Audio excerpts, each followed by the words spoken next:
So the PlayStation has had multiple mascots, all of which have wormed their way into our hearts and refused to let us ignore the fond memories of playing them as a child. You know, back before the horrors of taxes, or threats of nuclear war, or YouTube pushing back their review for monetization several times. Yes, I'm bringing that up now, I'm petty, okay? Anyways, we're gonna revisit some of these titles, starting with the Raccoon Thief that probably helped to kickstart the furry craze. Sly Cooper and the Thievius Raccoonus, or as y'all Europeans and Australians know it, Sly Raccoon. Real creative, guys.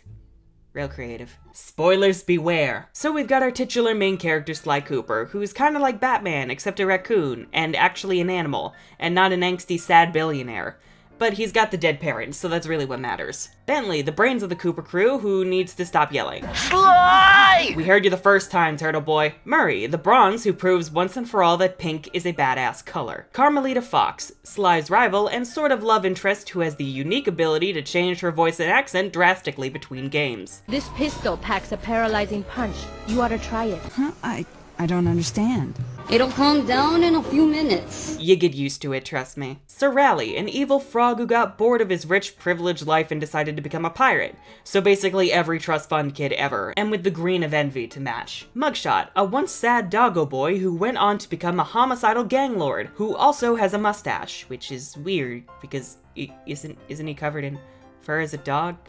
You know, that seems to be a recurring thing in this universe. Forget it. I feel transgressed and violated. Miss Ruby, an evil voodoo, crocodile, alligator, whatever the fuck. The point is, fuck her boss fight. The Panda King, a master of martial arts who also learned the art of firework fu from Mulan, aka the most badass Disney princess. How dare they ruin her in this live-action movie? Oh, we'll get there. Trust me.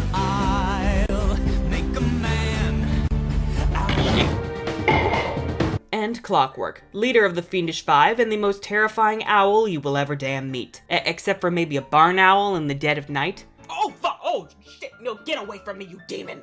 Our story begins with Sly's quaint little family. Sly is the youngest in a long line of thieves known as the Cooper clan. They're the masters of thievery, and routinely steal from rich douchebags and villains. Basically think Robin Hood, except a bunch of raccoons. Of course, the inciting incident comes a knockin' and decides what Sly really needs to set out on his adventures is the classic dead parents routine.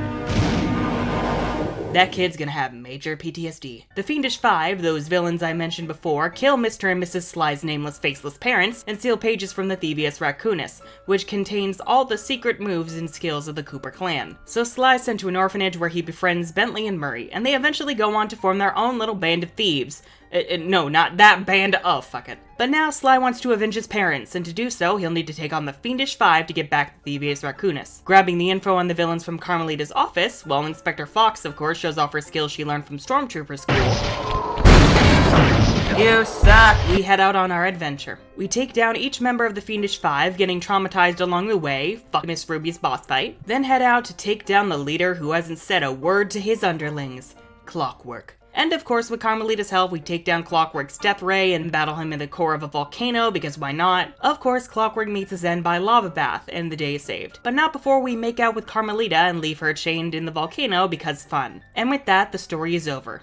At least, for now. The story, though simple, is definitely unique and grabs your attention. The idea that you're this anti-hero from a long line of noble thieves gives the world this really grounded sense of scope. I will say, though, that Bentley and Murray don't really have much to do here. Aside from their minigame missions, which, by the way, frustrate me to no end, but more on those later, they don't really have much to offer the story. Sly works as the protagonist, though. He's very calm and level-headed, making snappy one-liners here and there, without letting them dilute his resolve in a more serious situation.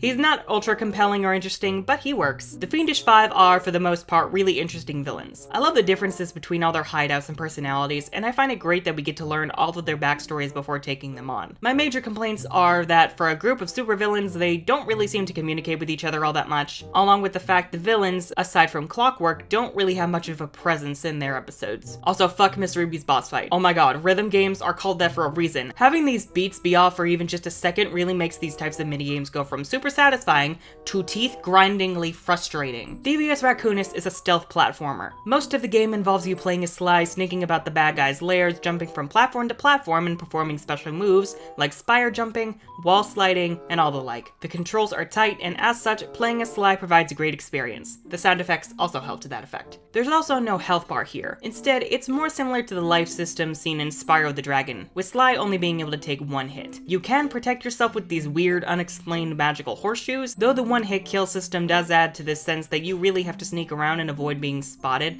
by enemies to progress most efficiently. My one complaint is the minigames, specifically the ones where you have to protect Murray and Sly from a distance, and especially the racing minigames. They aren't fun. The racing game specifically has such awful controls, and a single misstep will spell your demise. Thankfully, I got my therapy from shooting Murray in these minigames, because apparently friendly fire is the best way to deal with your problems. The character models are a bit odd, especially with their movements, but the art style definitely helps mitigate that issue. The style of both the in-game graphics and animated cutscenes looks like it was ripped right out of a comic, and though sometimes it can make Sly look a little creepy, it lends to the game's charm. The voice acting is alright. Sly's always talking in this low register, which makes sense given that he's a thief and is very chill, but in other situations where he has to show more emotion, specifically in the final confrontation with Clockwork, it feels odd. And surprisingly, I didn't have many issues with Carmelita's first voice. So all in all, Sly Cooper and the Thievius Raccoonus is a fun, unique game with a solid story and great gameplay. It's got some problems in the minigame department, but aside from that, it's definitely worth all the love attached to it. If you want to revisit it for a full nostalgia trip, the collection with all 3 games is on the PS3 and Vita for anyone who still owns those. Sadly, not the PS4, but hey Sony, why not fix that? And it's definitely worth replaying. Enjoy the review?